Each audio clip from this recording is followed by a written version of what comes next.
So, hello everyone, welcome to the Sapiens Talk. In this video, we are going to discuss about how to take history taking in case of chest pain.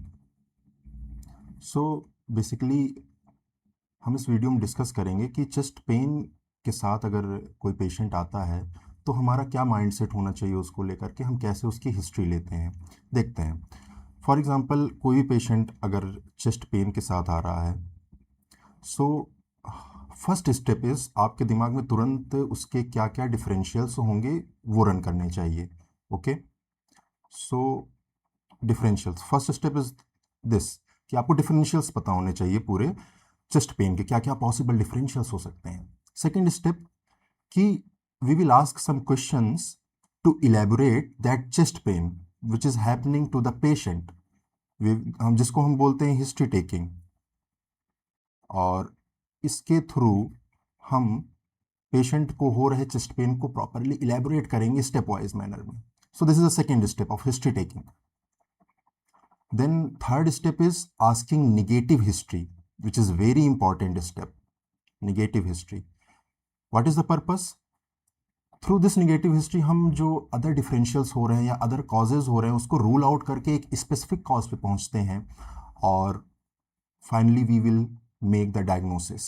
So this is the third step, and asking negative history, then you will finally reach to a diagnosis.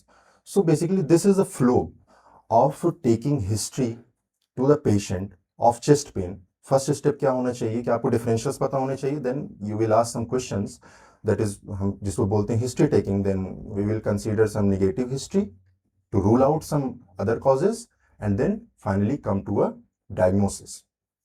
So let's move further. First thing is presentation, कि अगर chest pain का एक patient आ रहा है तो वो कैसे present करता है। सो वो पेशेंट बोल सकता है कि हाँ उसको दर्द हो रहा है, एक्चुअली चेस्ट पेन हो रहा है। या second thing, there can be also different kind of presentation which is also chest pain. Patient कह सकता है कि उसके छाती में बस कुछ अजीब सा लग रहा है, उसको जस्ट एक डिस्कम्फर्ट हो रहा है, chest discomfort, which is also considered as a chest pain, discomfort. So these are the two presentations for chest pain. एक तो जनरली जस्ट चेस्ट पेन की छाती में दर्द हो रहा है मेरे, और second is just a discomfort, chest discomfort. Okay, so now let's move to our first step, that is knowing differentials. अगर एक पेशेंट चेस्ट पेन के साथ आता है तो हमारे दिमाग में क्या क्या उसके डिफरेंशियल्स रन करने चाहिए। सो इसको याद करने का एक बहुत ही अच्छा तरीका है, आपको कभी नहीं भूलेगा इससे। Just you have to imagine this, imagine this structure.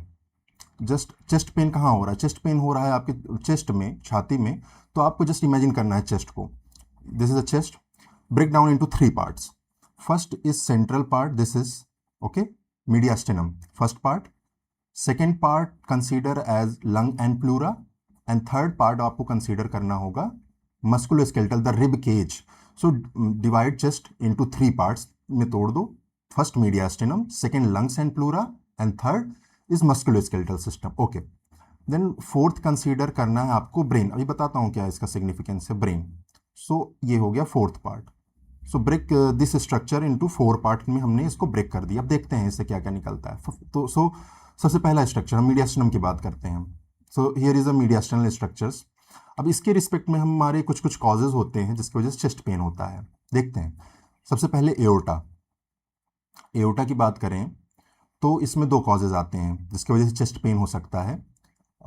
First is aortic dissection, second one is aortic aneurysm. So these are the two causes for chest pain related to aorta. Then there is a pulmonary vessels here. So in pulmonary vessel there can be pulmonary embolism जिसके वजह से chest pain हो सकता है। Then in heart, heart में क्या क्या causes हो सकते हैं देखते हैं। So in heart there can be pericarditis, inflammation of the pericardium, and then myocarditis, myocardium layer inflammation, then myocardial ischemia, very important, which is known as angina and myocardial infarction. And there is also a syndrome known mitral valve prolapse syndrome. So ये causes heart के respect में हो गए. Then comes esophagus. Esophagus is also in the mediastinum. So यहाँ पे gastroesophageal reflux, esophagitis, inflammation, esophagitis, Mallory Weiss tear. Mallory Weiss tear can be a cause, or esophageal perforation can be a cause related to esophagus. And one more, there is esophageal spasm. Okay. And then there can be some mediastinal tumor which can also lead to chest pain. So here are the mediastinal structures, and with each structure there is some cause related to it. Now move further. So second structure हमने बात किया था chest में imagine करने को कि lungs and pleura. देखते हैं क्या हो सकता है लंग्स एंड प्लूरा में. तो लंग्स एंड प्लूरा में in parenchyma there can be pneumonia. Pneumonia की वजह से चेस्ट पेन हो सकता है. There can be tuberculosis. Tuberculosis की वजह से हो सकता है. There can be some tumour in the lungs which can lead to chest pain, और some connective tissue disorders are there. Then in pleura consider कि प्लूरा में फर्स्ट ऑफ ऑल पानी भर गया है, लाइक प्लूरल इफ्यूजन, और हवा भर गई है जिसे हम बोलते हैं न्यूमोथोरैक्स. सो इसके वजह से भी चेस्ट पेन हो सकता है. So these are the lung and pleura. इसके हमने कॉजेज डिस्कस कर लिए. Move further. Here is musculoskeletal system. So musculoskeletal system, that is rib cage. How to remember the causes related to musculoskeletal system is that move from center to back. देखते हैं. In the center there is sternum. Okay, sternum. So there can be some sternal injury or fracture. Okay. Then there is a costal cartilage. With respect to costal cartilage, there can be costochondritis, which can lead to chest pain. Costochondritis. There can be intercostal muscles are there, so intercostal muscle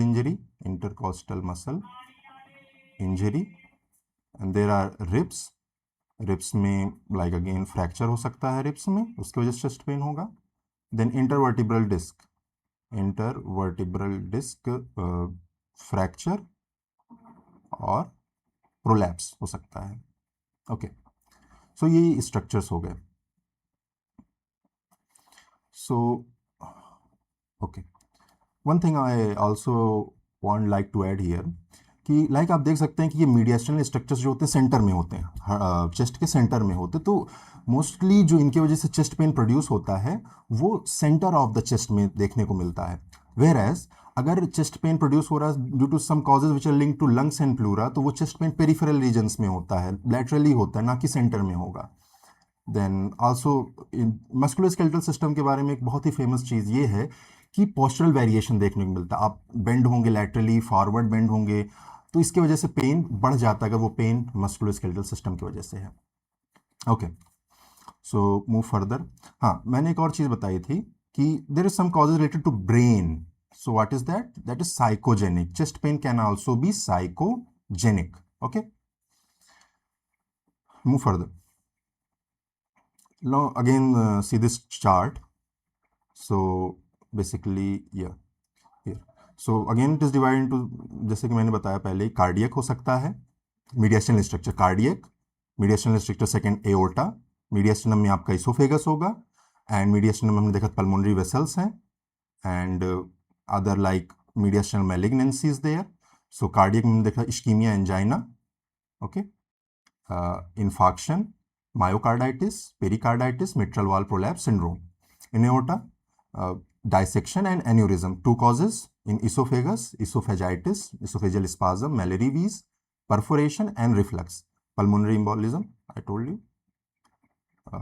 Then in mediastinal malignancy, anxiety emotion. This is psychogenic, जिसको मैंने brain में दिखाया था. Then peripheral, lungs and pleura. Pulmonary infarct, which is again due to pulmonary embolism. Pneumonia, pneumothorax, malignancy, TB, connective tissue disorder. In musculoskeletal system, osteoarthritis can be there, rib fracture or rib injury, acute vertebrae fracture, costochondritis, intercostal muscle injury, epidemic myalgia, neurological prolapse, intervertebral disc, herpes zoster. तो basically आप अगर उस chest के structures को imagine कर लें, individual structures को, तो you can easily tell the causes और differentials of chest pain. So move further. Now will see how to take history. Second step, आपने सोच लिया कि हाँ ये डिफरेंशियल्स पॉसिबल हो सकते हैं। अब हम उस चेस्ट पेन को जिसके साथ पेशेंट आ रहा है हम उसको इलेबोरेट करेंगे, प्रॉपरली उसको एक्सप्लेन करते हैं, देखते हैं कैसे करते हैं। So Socrates, S for stand for site. Site कहाँ पे, हम पेशेंट से पूछेंगे आपको दर्द हो कहाँ पे रहा है, क्या बीच में दर्द हो रहा है या बगल में कहीं पे दर्द हो रहा है, एग्जैक्ट लोकेशन क्या है आपके दर्द की। So pain can be central और रेट्रोस्टर्नल और pain can be lateral. So central pain जैसे कि मैंने बताया कि मीडिएशनल कॉजेज जो होते हैं वो उनके कारण जो पेन होगा वो सेंट्रल होता है और रेट्रोस्टर्नल कहलाता है। Whereas other causes like due to lungs and pleura की स्ट्रक्चर से रिलेटेड जो कॉजेज थे उनके कारण जो पेन हो रहा था वो लैटरल लोकेशन का होता है और लैटरल साइड का होता है, पेरिफेरल साइड का होता है। Second thing, onset. ऑनसेट कैसा है, क्या आपका दर्द अचानक से शुरू हुआ या धीरे धीरे बढ़ा, वो सडन और gradual. So sudden pain like आप you can take example of MI और एओर्टिक डायसेक्शन, एमआई और एओर्टिक डायसेक्शन, ओके। एमआई और aortic dissection, suddenly pain develop होता है पेशेंट को चेस्ट पेन, तो बताएगा कि हाँ डॉक्टर साहब मुझे बहुत ही जल्दी से अचानक से पेन डेवलप हो गया। और the pain can be gradual, धीरे धीरे डेवलप होने वाला पेन, देखते हैं अभी क्या हो सकता है ग्रेजुअल पेन का possibility. Then the third thing is character, कि दर्द कैसा था, कैसा महसूस हो रहा है दर्द पेशेंट को, पेशेंट की ओन वर्ड में पूछना है। तो क्या क्या दर्द हो सकते हैं, हो सकता है वो टाइटनेस हो, बताया पेशेंट की मुझे बस टाइटनेस, क्रशिंग, और इसको हम लोग बोलते हैं सो हैवीनेस, हैवीनेस, भारी भारी सा लग रहा है या टाइट कुछ लग रहा है, लाइक कुछ बैंड लगा हुआ है चेस्ट के around, this can be a one character. Second character, burning sensation हो रहा है चेस्ट में। Third character is tearing, something is tearing in the chest. और there can be something sharp और स्टैबिंग, शार्प और स्टैबिंग लाइक किसी कोई चाकू लगा दिया हो छाती में, इस तरीके का दर्द हो रहा है। तो ये these are some kind of characters of chest pain जिसको आपको पेशेंट से पूछना होगा। एग्जाम्पल लाइक पहला चीज टाइटनेस, क्रशिंग और हेवीनेस, ये यूजुअली एंजाइना और एमआई में देखने को मिलता है। Second burning, burning type of chest pen आपको देखने को मिलेगा गैस्ट्रोएसोफेजियल रिफ्लक्स डिजीज में। Tearing, very characteristic of aortic dissection. Sharp और स्टैबिंग पेन पल्मोनरी एम्बोलिज्म में मिल सकता है। शार्प और स्टैबिंग पेन पेरिकार्डाइटिस में मिल सकता है। आल्सो कैरेक्टर में आप ये भी इंक्लूड करना होता है कि पेन क्या डिफ्यूज है और लोकलाइज्ड है। अच्छा, ये कैसे हम लोग डिफ्रेंशिएट करेंगे। Localized pain generally patient directly one fingers बताता है कि हाँ मुझे इस जगह पे पेन हो रहा है, दैट इज लोकलाइज्ड। डिफ्यूज क्या हो सकता है कि पेशेंट एक पूरा का पूरा अपना हाथ की हाँ मुझे इतने एरिया में पेन हो रहा है, that is like diffuse, okay. So this is character. Now we move to fourth thing, radiation. क्या जो दर्द हो रहा है आपको, क्या वो छाती के अलावा और कहीं पर भी जा रहा है। फॉर कंसीडर करते हैं एमआई का एग्जांपल। एमआई में जो दर्द होता है वो ठीक है, वो सेंट्रल होता है, रेट्रोस्टर्नल होता है, बट वो मूव करता है नेक पे, जॉ पे, शोल्डर्स पे and medial side of the both arms पे एज वेल एज इपीगैस्ट्रियम पे रेडिएट करता है। तो वो आपको एक हिस्ट्री देखनी होगी। और ऐसा भी हिस्ट्री मिल सकती है कि यहाँ पे चेस्ट पेन हो रहा है प्लस साथ ही साथ पीछे रेडिएशन हो रहा है, इंटरस्कैपुलर रीजन में रेडिएशन हो रहा है पेन का, तो ये देखने को मिलता है एओर्टिक डायसेक्शन में। आगे देखते हैं associated symptoms, okay. Associated symptoms की पेशेंट से पूछना है कि क्या आपको चेस्ट पेन के साथ, छाती में दर्द के साथ क्या और भी कुछ समस्याएं हो रही थी, जैसे कि सांस का फूलना, डिस्निया और स्वेटिंग, पसीने आ रहे थे, या बहुत घबराहट हो रही थी, एंग्जाइटी और वॉमिट हो रहा था। तो ये these things are very characteristic for MI, myocardial infarction. या आप बेहोश हो गए थे जब आपको दर्द हुआ, या फिर कुछ न्यूरोलॉजिकल सिम्टम्स आ रहे हैं पेशेंट को, सो this is very characteristic of aortic dissection, aortic dissection. So this is associated symptoms. Timing में क्या क्या पूछना है आपको कि पहली बात तो कि चेस्ट पेन आपका कितने देर तक था, कितने देर तक था। लाइक हम बात करें एंजाइना का, तो एंजाइना का चेस्ट पेन कुछ ही देर तक रहता है, 2 से लेकर 10 मिनट तक लगभग रहता है, और पेशेंट जब नाइट्रेट लेता है तो वो रिलीफ मिल जाता है। जबकि एमआई का जो पेन होता है it last for more than 30 minute तक लास्ट करता है एमआई का पेन। और क्या पूछ सकते हो इसमें कि पेन क्या कंटिन्यूस बना हुआ था या दिन भर में बार बार आता। लाइक गैस्ट्रोसोफेजियल रिफ्लक्स के कारण जो पेन होता है वो बार बार दिन में होता है, जब भी पेशेंट खाना खाएगा उसके बाद उसको एक्सपीरियंस होता है। फ्रीक्वेंसी अगर दिन में हो रहा है कई बार तो कितने बार हो रहा है, इलेबोरेट उसको इंक्लूड करना है। Okay, then very important things come, change in severity over time. So basically जिसमें आता है NYHA क्लासिफिकेशन, इसको भी हम लोग देखेंगे आगे। सो इसमें आपको बताना होगा कि हाँ, आज से 3 महीना पहले पेशेंट जब चलता था या पेशेंट दौड़ता था तब उसको चेस्ट पेन होता था, लेकिन आज के वक्त, आज इस वक्त पेशेंट जब चल रहा है तब भी उसको चेस्ट पेन हो रहा है। तो दिस इज द प्रोग्रेशन। और ये प्रोग्रेशन हम कैसे बताते हैं? With the help of NYHA classification, we will see that. Then next thing comes E, exacerbating और रिलीविंग फैक्टर, कि आपको क्या ऐसा लग रहा था कि आपके छाती में जो दर्द है वो किसी वजह से, कुछ काम करने से या कुछ भी ऐसा कुछ आपने किया जिसकी वजह से वो दर्द बढ़ गया, या उस दर्द से आपको रिलीफ कैसे मिला, तो इसके बारे में भी आपको पूछना होगा।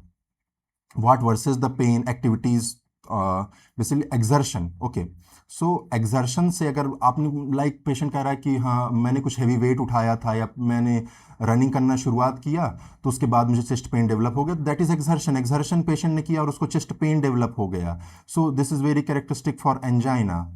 रेस्पिरेशन, पेशेंट कह रहा है कि मैं जब गहरी सांस ले रहा हूँ या खांस रहा हूँ तो मुझे दर्द हो रहा है, तो that is a kind of pleuritic chest pain, pleuritic chest pain, जिस जो कि देखने को मिलता है प्लूरेसी में, प्लूरल इफ्यूजन में और पेरिकार्डाइटिस में।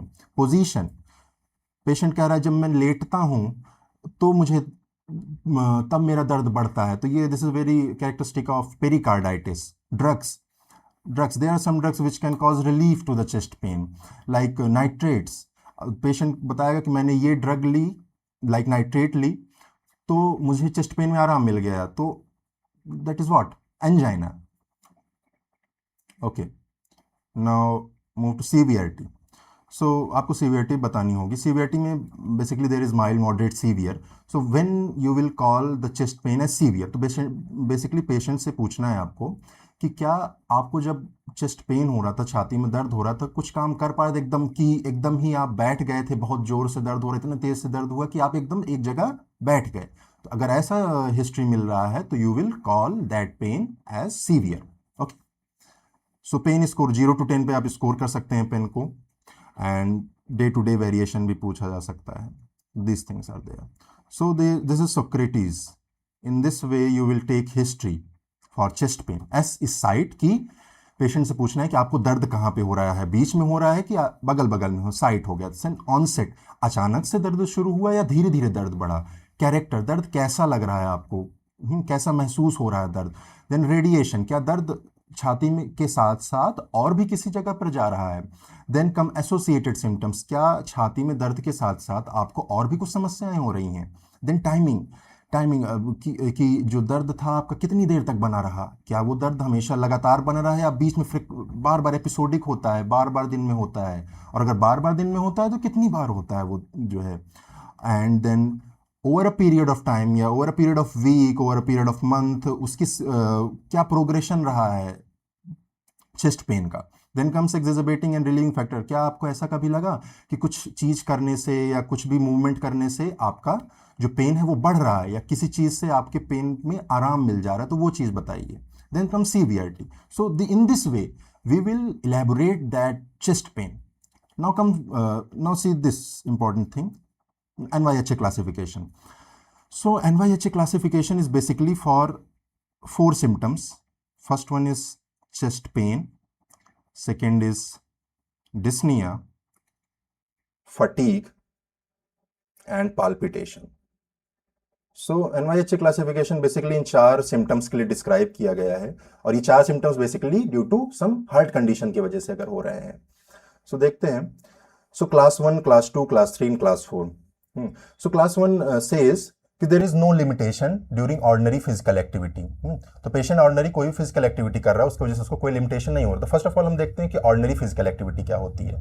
सो ordinary physical activity means like walking on the level ground at a normal pace. This can be the ordinary physical activity. Climbing stairs, doing household activity like sweeping, cooking, cleaning, carrying groceries और moderate loads, going to work and doing routine activities, या walking like 2 to 3 blocks. तो these are the ordinary activities. अगर इन ordinary activities को करने में patient को कोई प्रॉब्लम नहीं हो रही है, कोई भी ये 4 में से कोई सिम्टम्स नहीं आ रहे हैं, तो हम उसको क्लास 1 में रखते हैं. ओके. Then class 2. क्लास 2 क्या कहता है कि patient is comfortable at rest, but जो अभी हमने ऑर्डिनरी एक्टिविटीज की बात करी, वो ऑर्डिनरी एक्टिविटीज करने पे पेशेंट को स्लाइट लिमिटेशन हो रहा है. मतलब वो ऑर्डिनरी एक्टिविटीज करने पे पेशेंट को ये 4 सिम्टम्स में कोई भी सिम्टम डेवलप हो रहा है. देन क्लास 3, यहां पे देखिए, यहां पे वर्ड है less than ordinary physical activity. Again से कि कंफर्टेबल, रेस्ट पे तो कंफर्टेबल है क्लास 3 में, लेकिन less than ordinary physical activity करने पे उसको मार्क्ड बहुत ज़्यादा दिक्कत हो रही, बहुत ज़्यादा सिम्टम्स आ रहे हैं. तो लेस देन ऑर्डिनरी एक्टिविटी क्या होता है? See, less than ordinary activity means like dressing, कपड़े पहनना, नहाना, बाल झाड़ना, brushing teeth, walking across a room, walking 50 to 100 meters on ground level, getting out of the bed. Okay. So these are the less than ordinary activity. और इसको करने पे अगर पेशेंट को बहुत ज़्यादा दिक्कत हो रही, बहुत ज़्यादा सिम्टम्स आ रहे हैं, तो हम उसको क्लास 3 में रखते हैं. देन क्लास 4 इज कि पेशेंट को सिम्टम्स रेस्ट पर ही आ रहे हैं, देन हम डायरेक्टली उसको क्लास 4 में डाल देंगे. सो इसका यूज़ करके हम लोग बेसिकली प्रोग्रेशन बताते हैं कि आज से 1 महीना पहले या 2 महीना पहले पेशेंट को ऑर्डिनरी फिजिकल एक्टिविटी करने में कोई दिक्कत नहीं होती थी, वो क्लास 1 में था, लेकिन 2 महीने पहले वो जो है क्लास 2 में चला गया. फॉर एग्जांपल, जब वो ऑर्डिनरी फिजिकल एक्टिविटी करता है तो उसको स्लाइट लिमिटेशन होता है. और आज की कंडीशन क्या है कि वो less than ordinary physical activity भी कर रहा है तो उसको मार्क्ड लिमिटेशन हो रहा है. तो इसको कैसे याद रखना है? बेसिकली क्लास 1 एंड क्लास 2 में आप याद रखिए ordinary physical activity, ordinary physical activity. Class 3 में क्या याद रखना है? Less than ordinary physical activity. And class 4 में याद रखना है कि रेस्ट पर हो रहा है. तो class 1 means ordinary physical activity but no limitation. Class 2 is again ordinary physical activity but slight limitation. Class 3 less than ordinary physical activity and with marked limitation. Class 4 में rest में ही symptoms आ रहे हैं. Now move further. Okay. So here is a pie chart showing the incidence or how much the each cause contribute to the chest pain. So here you can see the GI causes contribute 42% of the chest pain. Then comes the ischemic heart disease, 31%. So these are the two very important causes of the chest pain, GI causes and ischemic heart disease. Now we will see individually each condition and see कि वो कैसे कैसे present कर सकते हैं. Like here cardiovascular causes of chest pain and their characteristics. So here हमने देखा था angina, myocardial infarction, aortic dissection and pericardial pain. देखते हैं. सो ये Socrates, here is Socrates. And हर एक कंडीशन के लिए हम देखते हैं कि सोक्रेटिस का क्या एक्सप्लेनेशन होगा. और इसी तरीके से हम लोग यहीं पे आगे चल के नेगेटिव हिस्ट्री लेते हैं. देखिए site. So, okay. So, in angina and myocardial infarction, the site is retrosternal. मैंने पहले बताया था कि दोनों mediastinal section है, सेंटर ऑफ द चेस्ट में होते हैं, तो सेंट्रल या रेट्रोस्टर्नल पेन होगा इनका. और pericardial pain is again retrosternal और सम लेफ्ट साइडेड हो सकता है पेरिकार्डाइटिस की वजह से pain. Aortic dissection I told you कि इंटरस्केपुलर रीजन में पेन उसका जा सकता है पीछे की ओर. Then onset angina progressively increases in intensity over 1 to 2 minutes. 1 to 2 minute में अपने पीक पे पहुंच जाता है. एंजाइना के साथ ये होता है कि पेशेंट जैसे जैसे एक्सर्शन करता है उसी प्रपोर्शन में उसका चेस्ट पेन बढ़ता जाता है, ये देखने को मिलता है. In myocardial infection again it is a suddenly developing chest pain over a few minutes. In aortic dissection is very sudden, बहुत ही सडनली डेवलप करेगा एओर्टिक डाइसेक्शन की वजह से अगर पेन हो रहा है. Pericardial pain is gradual. Okay, here is a example of gradual pain. Gradual.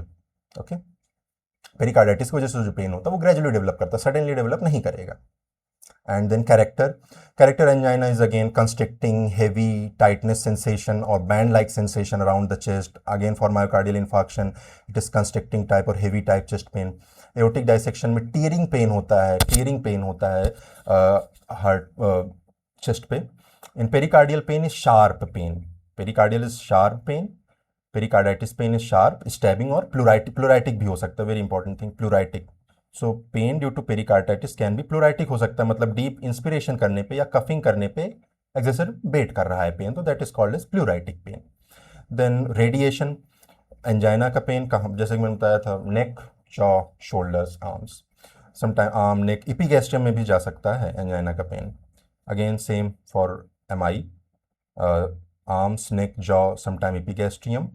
For aortic dissection back between the shoulders radiate करता है. पेरिकार्डियल पेन लेफ्ट शोल्डर और बैक पे जा सकता है, पेरिकार्डाइटिस का पेन जो है. एसोसिएटेड फीचर्स एंजाइनम जस्ट ब्रीथलेसनेस हो सकती है.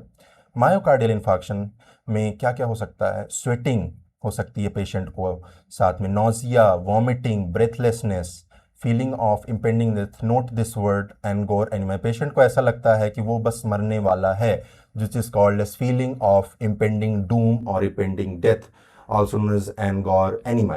Remember this word. And aortic dissection में associated features क्या हो सकते हैं, पेशेंट को हिस्ट्री मिल सकती है कि उसको सिनकोप हो गया, या न्यूरोलॉजिकल साइंस आ रहे हैं, या लिम्ब इश्कीमिया हो डेवलप हो रहा है उसको, या मिजेंट्रिक इश्कीमिया. पेरिकार्डाइटिस में क्या एसोसिएटेड फीचर्स मिल सकते हैं, there can be history of flu like prodrome हो सकता है, उसको इलनेस हुई हो फ्लू लाइक, या ब्रीथलेसनेस और fever can be there. Timing. So angina chest pain is intermittent with episode lasting for 2 to 10 minute तक लास्ट करता है angina का. MI की बात करें तो acute presentation तो होता है, बट prolonged duration होता है, बेसिकली मोर देन 30 मिनट के ड्यूरेशन तक लास्ट करता है. aortic dissection is against acute presentation and prolonged duration, and in pericarditis of variable duration. And then exacerbating and relieving factor, important thing. So angina में बात करें तो angina triggered by emotion से trigger हो सकता है, या एक्सर्शन से, स्पेशली इफ कोल्ड विंड अगर बाहर सराउंडिंग मान लीजिए कोल्ड है और आप एक्सर्शन कर रहे हो उसमें, तो it can be triggered. And how it is relieved by rest से रिलीफ मिल सकता है, नाइट्रेट से रिलीफ मिल रहा है. So this kind of history अगर मिल रही तो you will think of angina. Second, myocardial infarction. तो myocardial infarction is usually spontaneous, जरूरी नहीं है कि यहाँ पे कोई एक्सर्बेटिंग फैक्टर हो, बट हो भी सकता है, like stress and exercise which are rare triggers, and it is not relieved by rest and nitrate. So very important differentiating point with respect to angina. Then aortic dissection which is again there is no exacerbating factor, यहाँ पे कोई नहीं होता है, spontaneous हो सकता है. और पेरिकार्डाइटिस में लेटने पे पेशेंट को पेन होगा जब वो बेड पे लेटेगा, but sitting and lying forward, bending forward पे उसका पेन कम हो जाता है. ओके अगर पेशेंट लेटता है, लाइंग डाउन करता है, तो उसका पेन बढ़ेगा इंस्पिरेशन के साथ, क्योंकि पेरिकार्डाइटिस का पेन क्या होता है, प्लूरिटिक चेस्ट पेन होता है, so it will increase with inspiration. And bending forward, जब पेशेंट फॉरवर्ड बेंड करेगा तो पेरिकार्डाइटिस की वजह से जो पेन हो रहा है वो कम हो जाता है. And now severity. So remember this thing, aortic dissection is very severe, and pericarditis can also be severe. And angina is mild to moderate, MI is just severe. Okay, so this is a very important table, you must remember this. Okay, now move to second table, gastrointestinal cause of acute chest discomfort. So see, esophageal reflux, spasm, peptic ulcer और gall bladder disease. तो gall bladder disease की वजह से भी, like pain, gall bladder situated in the right hypochondrium, but the pain can also be felt like in the chest. Okay, so oesophageal reflex, let's see. So site क्या हो सकता है oesophageal reflex का, again it is a mediational structure, तो substernal होगा, और epigastric हो सकता है. Oesophageal spasm, again oesophagus is रेट्रोएक्सटर्नल. Peptic ulcer, epigastric हो सकता है, सब एक्सटर्नल हो सकता है. सो onset duration 10 to 60 minutes for esophageal reflux, last for 10 to 60 minutes. Spasm again for half an hour. Peptic ulcer can be prolonged duration का हो सकता है 60 to 90 minutes after taking meal, and gallbladder is also prolonged. So in this table you don't need to remember all the things. I'm telling you certain things, you need to just remember that. But आप चाहे तो पूरा पढ़ सकते हैं, it is interesting thing. So quality पे आते हैं. Quality, burning. So chest pain अगर इसोफेजियल रिफ्लक्स के कारण होता है तो उसका जो क्वालिटी होती है, कैरेक्टर होता है, वो कैसा होता है? बर्निंग सेंसेशन होता है. Oesophageal spasm is again pressure और tightness. See, oesophageal spasm is a very important differential of angina. बहुत ही मुश्किल से डिफरेंशिएट हो पाता है इसोफेजियल स्पाज्म एंजाइना से. क्यों? सबसे पहली चीज ये रेट्रोस्टर्नल होता है. दूसरा, इसका क्वालिटी कैसा होता है स्पाज्म की? Again it is like angina, pressure और tightness sensation, location is retrosternal and it closely mimics angina. Radiation, see, it is radiating to neck or jaw and see it is triggered by stress से triggered भी होता है esophageal spasm and it is relieved by nitrates. So esophageal spasm will very closely resemble angina, but how can you differentiate these two? Is basically a thing that esophageal spasm is very rare thing, very rare presentation. So we generally don't consider that. अगर ऐसी कोई presentation आती है कि retrosternal pen है, वो कैसा pen है? प्रेशर सेंसेशन है, टाइटनेस है और नेक पे रेडिएट कर रहा है, जॉ पे रेडिएट कर रहा है, स्ट्रेस से ट्रिगर हुआ है, नाइट्रेट से रिलीफ हुआ, तो जस्ट हम कंसीडर करते हैं उसको एंजाइना या एमआई में. हम इसोफेजियल स्पाज्म को नहीं रखते DD because it is a very rare presentation. Okay, so talking about reflux, oesophageal reflux is location हमने बताया कि एपिगैस्ट्रिक हो सकता है, बिहाइंड द स्टर्नम हो सकता है, एसोसिएटेड फीचर. सो हाँ, इसोफेजियल रिफ्लक्स बेसिकली आप पेशेंट क्या बताता है कि पेशेंट खाना खाता है, पेशेंट उसके बाद जब लेटने जाता है तब उसको रिफ्लक्स वो उसका एग्रीवेट होता है और उसको चेस्ट पेन या बर्निंग सेंसेशन होता है. एंड या it is relieved bye antacid. लेगा वो पेशेंट तो उसको रिलीफ मिल जाएगा. रेडिएशन थ्रोट पे हो सकता है, ऑफन टाइमिंग मील्स के बाद होता है, नाइट्स में होता है, exhibited by large meal. Patient large meal जब लेगा और फिर लेट जाएगा तो एग्जिबिट हो जाएगा reflux. Relieve by antacid, PPI से रिलीफ मिल सकता है. सीवियरिटी बहुत ही माइल्ड टू मॉडरेट सीवियरिटी का होता है, जबकि spasm is severe. Spasm is severe होता है बहुत, बट शॉर्ट लिव्ड का होता है. Peptic ulcer, no need to remember all this thing, just remember these two entities. Now move further. Pulmonary causes of acute chest pain, clinical features comparison. See, here is pulmonary embolism, pulmonary hypertension, pneumonia or pleuritis and spontaneous pneumothorax. देखते हैं. सो जैसे कि मैंने पहले ही बताया था कि lungs and pleuras they are situated peripherally. So the chest pain इसकी वजह से जो होगा वो लैटरल चेस्ट पे होगा, वो सेंटर पे नहीं होता है. Very important thing. So site you can see lateral chest, pulmonary hypertension, but this is exception, it can be substernal. Pneumonia pleuritis lateral, spontaneous pneumothorax again lateral. Now come onset. See, pulmonary embolism very sudden onset का होता है, spontaneous pneumothorax भी sudden. तो these two things are sudden. And pulmonary hypertension और pneumonia variable onset, gradual भी हो सकता है, sudden भी हो सकता है. But remember just two things कि pulmonary embolism और spontaneous pneumothorax जो होता है वो दोनों sudden onset के हो सकते हैं. Now moving to character. Pulmonary embolism is pleuritic like pericarditis, and again here pulmonary embolism is pleuritic. And again in pneumonia की वजह से क्या हो सकता है? सिन्यूमोनिक इफ्यूजन हो सकता है, प्लूरल इफ्यूजन हो सकता है, which is pleuritic. And spontaneous pneumothorax का कैसा कैरेक्टर होता है? सो इट इज शार्प और stabbing just like pericarditis. And pulmonary hypertension it is just like pressure like और heaviness in the chest as like angina और oesophageal spasm. Radiation, so pulmonary embolism में भी radiation आपको मिल सकता है, shoulders पे, नेक पे, बैक पे. And here pulmonary hypertension there is no radiation, and pneumonia or pleuritis is usually localized होता है. pneumonia or pleuritis may radiate to shoulders or back. And spontaneous pneumothorax is again there can be some radiation component but not so important. Associated features, again pulmonary embolism there is a classical feature that the patient ये भी बताएगा मुझे छाती में दर्द हो रहा है, पहला चीज. दूसरा, सांस लेने में दिक्कत हो रही है. तीसरा, हेमोप्टिसिस हो रही होती है उसका. और there can be some signs of DVT, जहां से embolism ट्रेवल करके आया है और वो pulmonary embolism बन गया है. ओके, देन पल्मोनरी हाइपरटेंशन में क्या हो सकता है? So there can pulmonary hypertension, तो बैक प्रेशर के इफेक्ट से राइट साइड हार्ट फेलियर हो सकता है, तो उसकी वजह से कुछ सिम्टम्स आ सकते हैं लाइक रेज जेवीपी हो गया, और बैक साइड एसाइटिस और pedal oedema can be there. In pneumonia very common thing, fever can be there, chills हो सकते हैं, उसको कफ आ सकता है. Spontaneous pneumothorax not need to remember this thing. Timing, so pulmonary embolism is very very acute.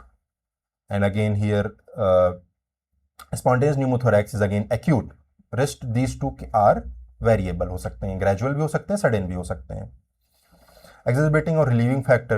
So basically pulmonary embolism is pleuritic, and here pneumonia or pleural effusion is pleuritic. So they are both are exacerbated by some deep inspiration or coughing, and by deep breathing, coughing, movement not relieved by rest, unusual analgesic.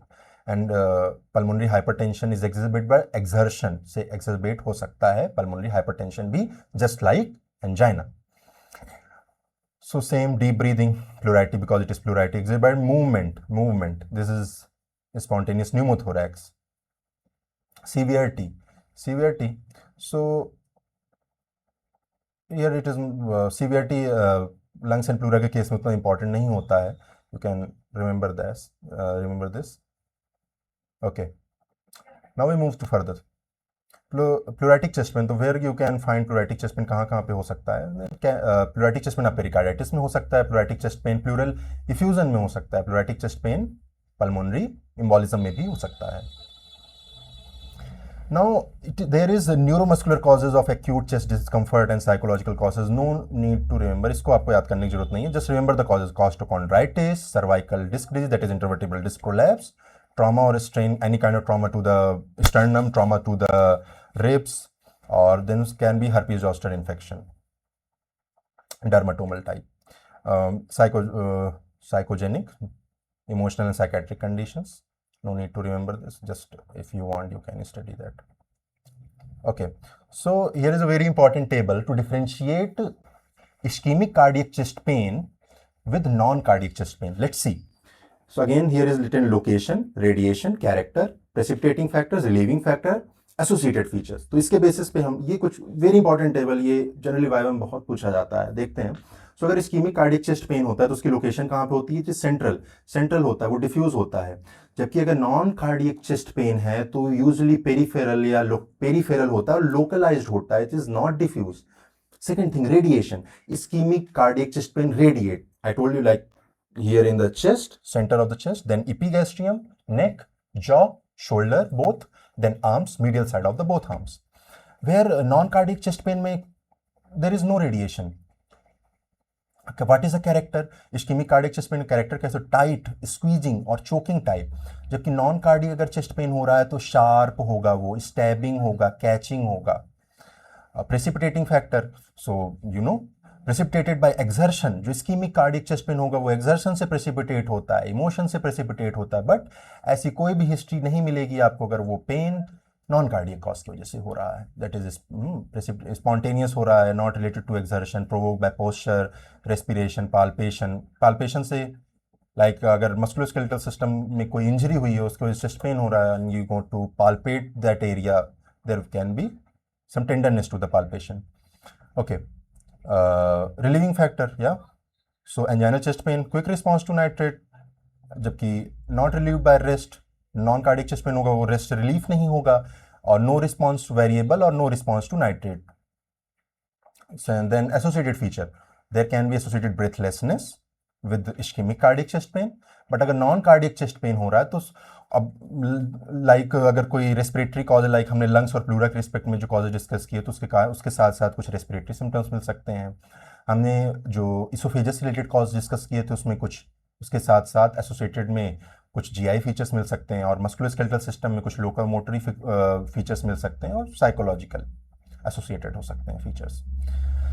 Now, very important question: what are the life-threatening conditions that can lead to chest pain? So there are 4 basically. सबसे पहला unstable ischemic heart disease. Second is aortic dissection. Third one is pneumothorax, and fourth one is pulmonary embolism. So remember this very important question. Now, okay. Now we will see a sentence, example sentence, that कि आप कैसे लिखेंगे history. See.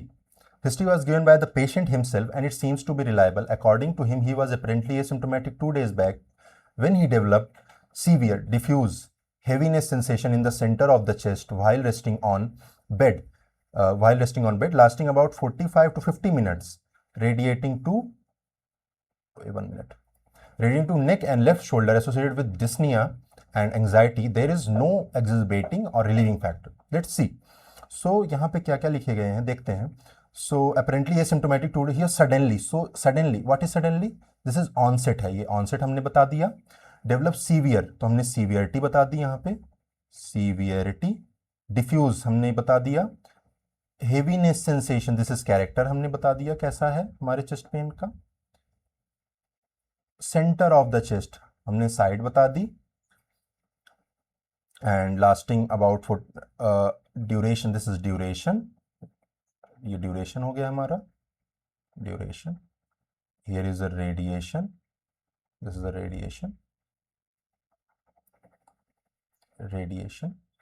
This here is a associated features, associated features, and here is a aggravating and relieving or aggravating or relieving factors. Okay, see. So इस तरह से आपको history लिखनी होगी with respect to chest pain. See कि SOCRATES जरूरी नहीं है कि उसको आप सीक्वेंस में अरेंज करें और फिर लिखें. लाइक यू कैन सी कि पहले ऑनसेट हमने बताया, फिर सीवियरिटी बताई, ड्यूरेशन. तो बेसिकली आपको एक सेंटेंस बनाना है, एक बेटर सेंटेंस, एक अच्छा सेंटेंस जो सुनने में अच्छा लगे. So in this way you can make a sentence. Now the thing comes negative history. How you can write negative history with respect to chest pain. With respect, तो कैसे आप लिखेंगे? With the help of these charts, with the help of these charts. Like अगर patient को myocardial infarction आपको लग रहा है, लाइक जो हमने अभी एग्जांपल देखा that is of myocardial infarction. अब आपको लिखना है कि नेगेटिव हिस्ट्री कि हम अदर कॉजेज जैसे कि एंजाइना को कैसे रूल आउट करें, या एओर्टिक डायसेक्शन को कैसे रूल आउट करें, या पेरिकार्डाइल पेन को कैसे रूल आउट करें.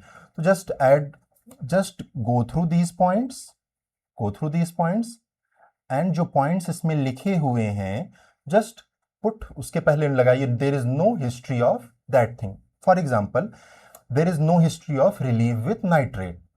ऐसी हिस्ट्री नहीं मिल रही है आपको, तो इससे आप क्या कर सकते हो?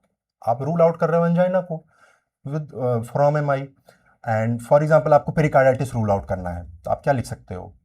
यहाँ जैसे कि हमने देखा था, there is no history of postural variation, या no history of relief with chest pain on bending forward, which is a characteristic of pericarditis. तो ऐसी हिस्ट्री हमें नहीं मिल रही है, तो हम इससे लाइक रूल आउट कर सकते हैं, या रूल आउट कर सकते हैं कि हाँ ये जो पेन हो रहा है वो पेरिकार्डिटिस की वजह से नहीं हो रहा है.